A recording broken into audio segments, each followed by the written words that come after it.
if we're refinancing an amount that, there's 12 years left in the term, we do not extend it back out to 20 years. It stays at 12, and we just take advantage of the savings that are possible.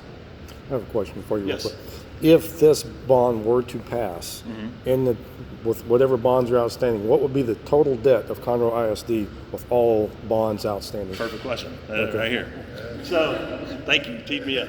So, our current debt at this point is $1.20 billion. All right, and you can see that the assessed value to debt ratio of the school district presently. So we are currently at 3.41% of our total assessed value. The state used to have a rule that we could not exceed 10% of our assessed value in debt. You can see we've never been close to that number. You can see where we are today compared to where we've been over the last 20, 30 years at 3.41%. We're at 1.20 right now. This bond has $807 million total. So it'd be a little over $2 billion. It'd be a little less than $2 billion, because by the time we would not sell, this is a 4-year project. So by the time we sold the 4th year, we would have made 3 more payments to pay down another 150, 180 million. So likely by the end of this project, it would be close to 1.9, somewhere in there. Would be the total. What would be the payoff time, the length of time? Yeah, so all of to pay it off? Currently we're at 1.2 billion, and the average is 18 years.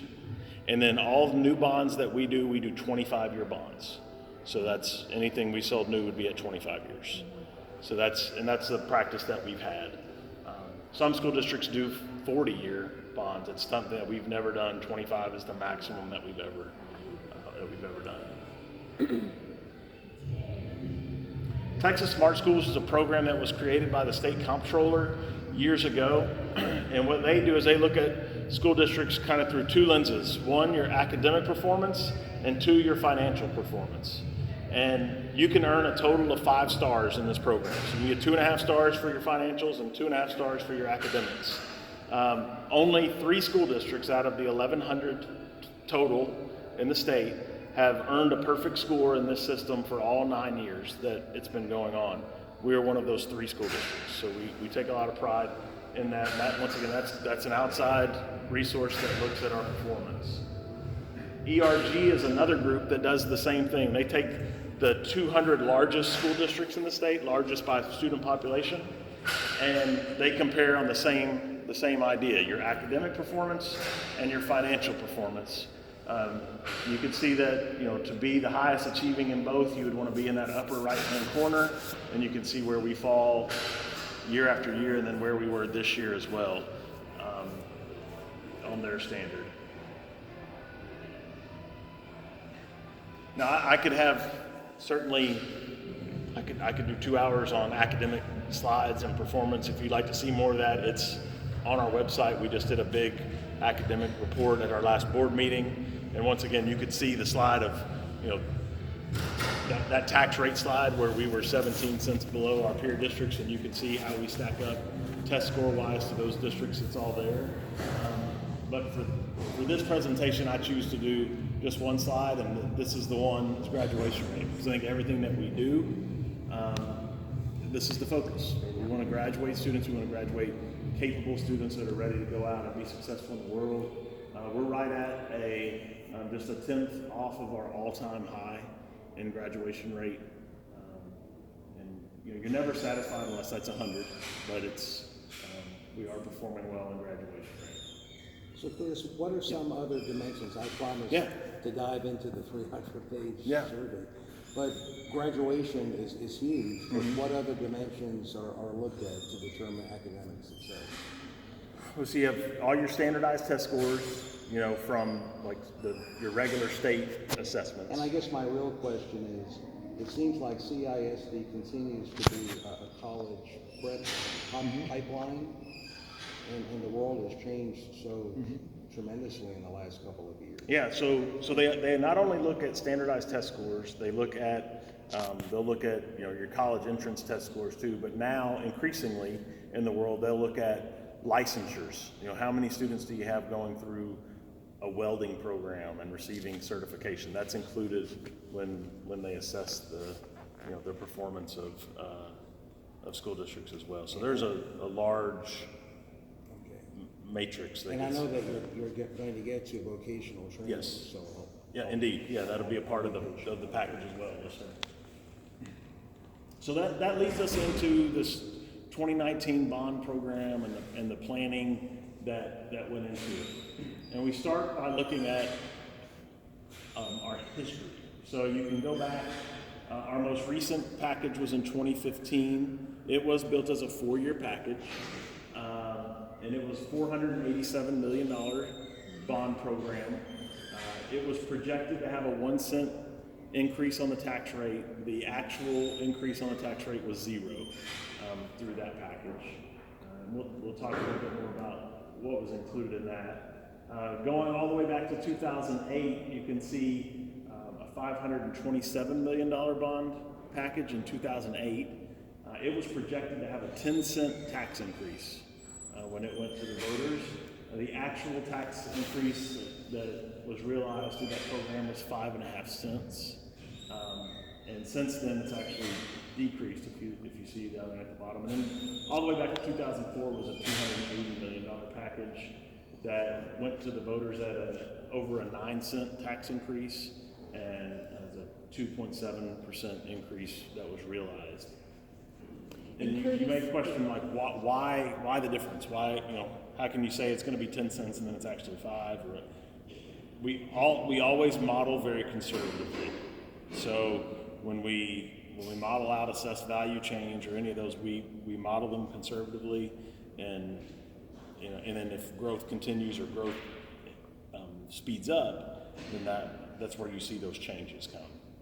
Okay. I'm sorry, I know you're going to ask a question. Well, and I've seen this presentation before in a Yes. previous meeting, and I was really struck by that huge dive in the tax amount Yeah. there. And I went back and looked at The our state did assessed that. values of our homes, and that changed dramatically during that same time. Yes. So that was very interesting coincidence. Yeah, well, I don't know if that was coincidence, truthfully. I mean, the Yeah. state did that. So that change that happened from 176 down to 124 was a change in the state's funding program. So it wasn't, like, that's not unique to us, and that's not something that, you know, like our seated board just decided to drop it 50 cents. Or the state changed the program. And so... So that was due to a state change. Yes. Not a federal thing, but a state. No, it's state. You know, so all our funding, you know, there are some certain grant programs that come from the federal government, but Okay. school funding primarily is a state function. So once again, you can see our tax rate over time. It's 128 today. You know, it was 129.5 in 2012. So there's been a cent and a half decrease over time to get us to that current 128, where it's been pretty steady for the last few years. It's amazing all the stuff you're able to do with that 128. Yeah. So this was our last package, 487. We'll go a little more into specifics here. No tax rate increase. The 5 new schools, you know, with Grand Oaks High School being the biggest one there. 3 of those schools are open. Suchma Elementary will open next year.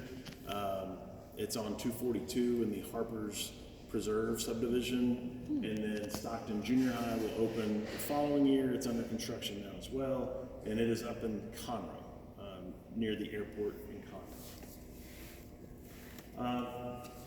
Other work that was done through this package, major renovations at schools, life cycle work, and then to your question about CT and robotics, in this package, there were cosmetology programs added, welding programs added, and then a robotics labs added, one at Caney Creek, and then a large, I guess I call it robotics hub or competition area at College Park that was built as well. Also, as part of this process, once again, we benchmark all that we do. We looked at our area school districts and look at their bond history and what's been going on, kind of out of other districts. Cy-Fair will go also on the May ballot for the bond election. So they'll have an election the same way we do. Their package is at 1.76 billion. Now Cy-Fair is almost twice as big as us. You can see 116,000 kids. So they are a very large school district. Fort Bend they're pretty close to us. 75,000 students. They passed a bond in November for $992 million, and they've told their voters that they'll be back in 2021 with at least $700 million more. So when they did their packaging, their bond committee came up with a total of 1.7 billion, I'm sorry. And rather than do it in one election, they decided to break it into two. So they passed the first part and they'll come back in the future. You can see our package there. And then also on the May ballot is Cleveland ISD. They're just to our east. They have 6,600 students in Cleveland, and they're going to have a $250 million package on the May ballot as well. So 3 kind of area school districts with May bond elections. So our process for considering the bond election starts with a facility assessment. So we have about 10 million square feet of facilities currently.